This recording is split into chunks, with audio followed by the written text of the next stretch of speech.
Начать с японского слова. Я многих, кого я здесь увидел, я видел только на фотографиях и слышал о них.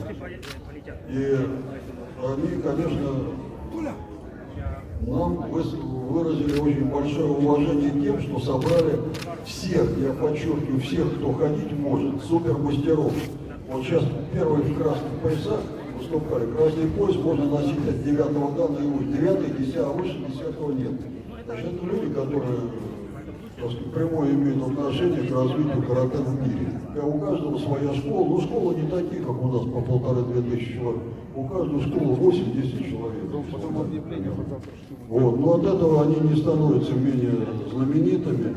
И в таком возрасте трудно себе представить, чтобы показывали такой уровень. Энергетика от них прет, вы видите, как они все это делают.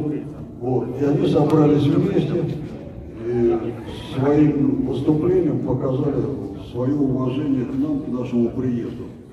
Вот это я хочу сказать. А по поводу вас, вы выступили блестяще все. Просто если я кого-то скажу, что там, допустим, самбисты выступили лучше, вот, или казаки лучше, я буду неправ, потому что все на своем уровне выступили блестяще. Это общее мнение, и мое тоже. Если бы было мое одно, я бы все равно сказал, не обязательно прислушался.